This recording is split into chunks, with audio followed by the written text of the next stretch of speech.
should we, as a human species, worry about our health and future? According to the World Health Organization, in 2013, in the whole of the European region, over 50% of people were overweight or obese, and over 20% of people were obese. According to the World Health Organization in 2016, the percentage of the population that was overweight or obese in the European region was still rising. 58.7% of the population is overweight and 23.3% is obese. Variations do exist between countries and across gender, but as a whole, overweight keeps increasing. This is the World Health Organization's view on overweight. Being overweight or obese can have a serious impact on health. Carrying extra fat leads to serious health consequences, such as cardiovascular disease.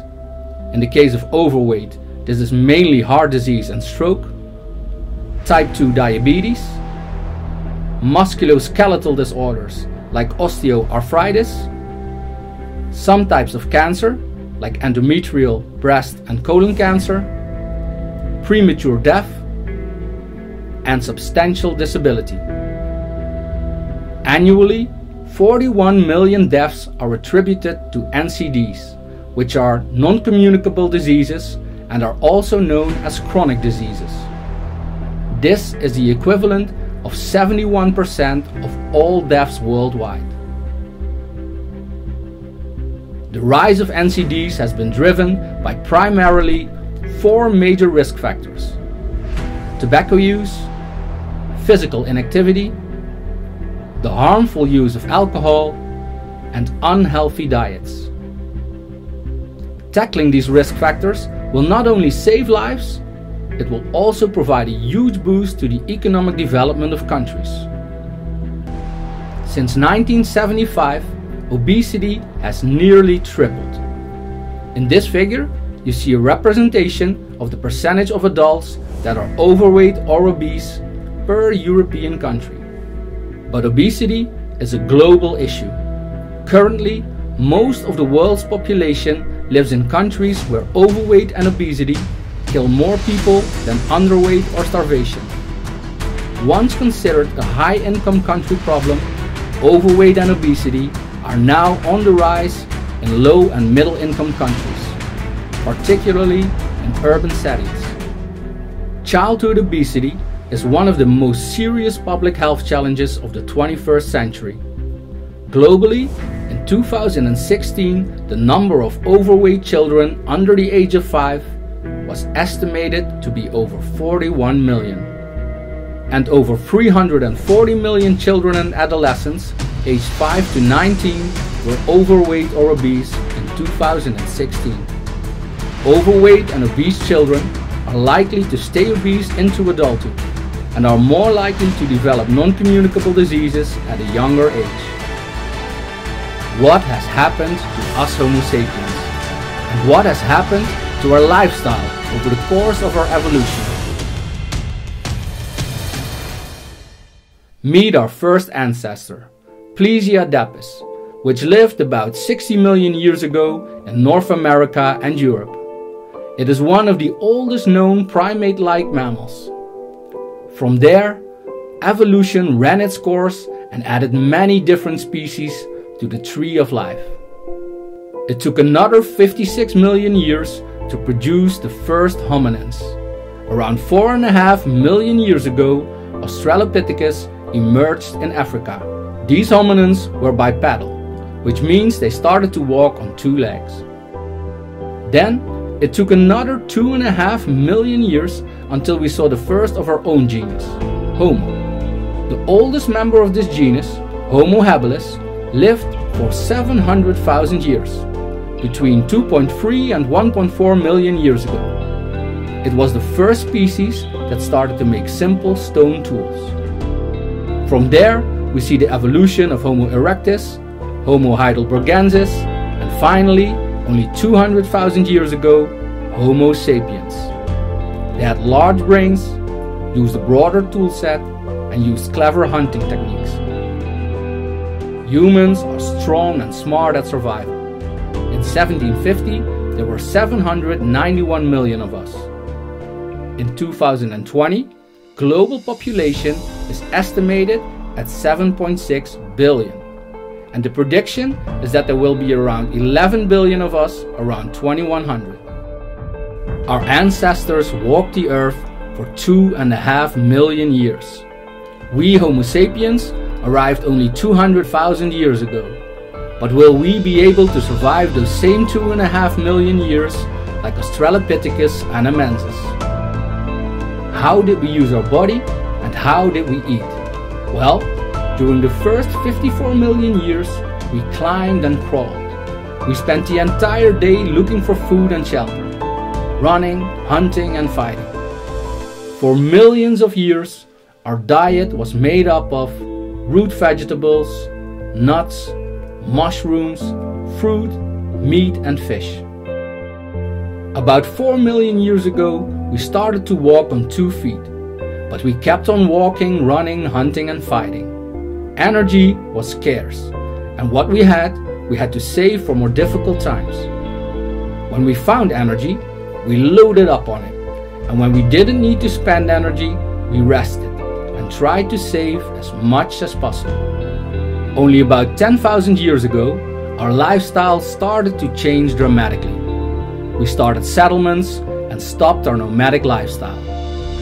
People were hunting and traveling less, but they were active, working land, growing crops, and herding wild animals. Staying active had always been a matter of survival, hunting, running, fighting or fleeing. But wrestling is one of the oldest forms of sports. It is depicted in 15,000-year-old cave drawings in France. And early Egyptian and Babylonian reliefs show moves still used today. Most of the time, we did sports to get fit and strong for war, as gladiators, or to perform well in sports tournaments like the Olympics, and not specifically for our health and well-being. Although 2370 years ago, Hippocrates already said that a walk is man's best medicine, we use physical activity and sports mainly on a functional level. In the Middle Ages, there was hardly any attention for active lifestyle or sports, apart from training for knights tournaments and war. The average life expectancy back then was 40, so the importance to maintain a healthy and fit body was not all that high. Another major impact on our active lifestyle was the Industrial Revolution, which started around 1750. Hand production methods were partly replaced by machinery, and our lifestyle became less active. Then came the Second Industrial Revolution, also known as the Technological Revolution. From 1870, we see an enormous expansion of railroad and telegraph networks. There is large-scale iron and steel production and the widespread use of machinery and manufacturing. While this period allowed for an unprecedented movement of people and ideas, we again became less active. Around 1800, sports are coming back a bit, but mainly as a part of therapy. Over the course of the 19th century, however, we see an increase in public sports. Team sports like rugby, football, cricket and baseball become increasingly popular. There is competitive swimming, rowing and tennis. Another turning point for sports were the first modern Olympic Games, which were held in April of 1896 in Athens, Greece, with athletes from 14 countries participating.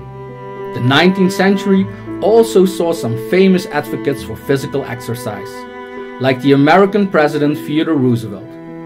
He suffered from severe asthma as a child, which he largely overcame by a program of gymnastics and weightlifting. Another famous sports advocate is Eugene Sander, a German strongman who became the founder of modern bodybuilding. Between 1860 and 1900, sports was integrated in public schools with the introduction of gymnastics. Gymnastics was almost simultaneously developed in different European countries. For physical education, both the German and Swedish gymnastic system were the most influential. In Germany, Friedrich Ludwig Jahn started the Turnverein movement. The German system used large fixed equipment, vaulting and marching. And in Sweden, Per Henrik Ling invented light gymnastics that used no apparatus and which consisted of calisthenics and exercises. After the Second World War, most people worked in factories or as farmers. After 1950, horses were replaced by tractors. Farmers started specializing. Milk machines were introduced and industrial agriculture began to develop. As a result, the food industry scales up, becomes much less labor intensive and globalizes. And Homo sapiens becomes more and more inactive. Food becomes cheap and plentiful. There is more choice than ever before in history. We see the creation of convenience foods that many customers will pay a premium for. Taste, convenience and profit become more important than aspects like nutritional value or waste reduction. After the 1950s, the food industry markets itself as the housewife's help, so that they don't have to spend as long in the kitchen. Supermarkets offer lots of choice. Products are packaged and people have a hard time to assess the value of what is inside those packages. Advertising messages and packaging texts are now replacing the knowledge that housewives had previously required by taste, touch and contact with the shopkeeper. In the 1970s, the 7-country study is published, and the food industry takes the results as an opportunity to point out fat as the big health problem. This starts the fat-free rage. Fat was the tastemaker of our food. So without that, the food industry chose another tastemaker, sugar. After 1950, the automobile industry is booming. Both Japanese and US cars are introduced to the market, and we take the next step to a more sedentary lifestyle, sitting in our cars. Television is now becoming more and more popular, to the point that most households own a TV set. Of course, this is another big step in our increased sedentary lifestyle. These big changes in our collective lifestyle, more inactivity and more unhealthy food, have had a big impact on our weight. In 1800, 3.6% of the population was overweight, 10% in 1950, and already 35% in 1990. In 1997, the World Health Organization recognized that we are in an official worldwide obesity epidemic. The 1980s defined a new rise in digital technology. Home computers, industrial robots and video games created a new normal. In 1990, the World Wide Web was invented, and in the early 2000s, many people already owned cell phones. By the end of that decade, 3 billion people worldwide use cell phones. Next came tablets, smartphones, apps and social media, all further increasing screen time, stress from information overload and inactive lifestyles. No wonder that by the year 2000, overweight was 44% worldwide and further increased to 48% in 2010. Meanwhile, our calorie intake significantly increased after 1960. In 1960, the average European citizen consumed 2,250 calories a day. In 2005, this was already 2,850 calories a day, so that's 600 more. In the United States, in 1996, the average intake was as much as 3,650 calories a day. The food industry is becoming even more commercial. More genetically modified foods, while food keeps getting nutritionally poor. We see more and more fast food. There's a candy shop on the corner of every school, and by now, 70 to 80% of all supermarket products contains too much sugar. Our sugar consumption went up from 45 grams per day in 1980 to 105 grams per day in 2010. The advice of the World Health Organization from 2015 is a maximum of 50 grams per day, but preferably 25 grams per day. And so the weight of us Homo sapiens keeps growing, up to 52% in 2019. So now more than half of the global population is overweight and more than 20% is obese.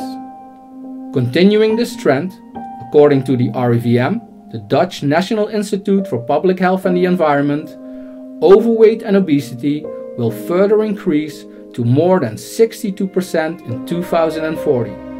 And with this, overweight-related diseases will increase as well. If we extrapolate from this prediction and trend, overweight might be 75 to 85% by the year 2060. So does that mean that 90% of our children will suffer from overweight or obesity and its related illnesses by the time we reach 2070? According to the Dutch National Institute for Public Health and the Environment, our healthcare cost will almost double by 2040. The projection of the loss of economic output associated with the 7 most common chronic diseases is an increase of 700% by the year 2050. As a result of our inactive lifestyle and unhealthy nutrition, we suffer an average of 19 years of chronic disease at the end of our lives. However, the blue zones of our world show us that these 19 years can be reduced to only 3 years. Obviously, we Homo sapiens have forgotten how to live a healthy life. For generations, we haven't learned how to live healthy, and we don't teach our children enough about lifestyle medicine. According to the World Health Organization, 9 out of 10 people lack the skills needed to manage their health and prevent diseases. We, as Homo sapiens and our ancestors, have lived for 59,999,930 years with a healthy fat percentage, and we managed to mess this up over the last 70 years. Are we evolving into a new species? And will Homo obesus be the next branch on our evolutionary tree? The good news, according to the World Health Organization, is that overweight and obesity are largely preventable. We also know how much we should be active, how to be active, what to eat, and what not to eat. So the big challenge is, how do we educate and motivate our current generation, and how do we teach our kids this recent knowledge? It is time for change.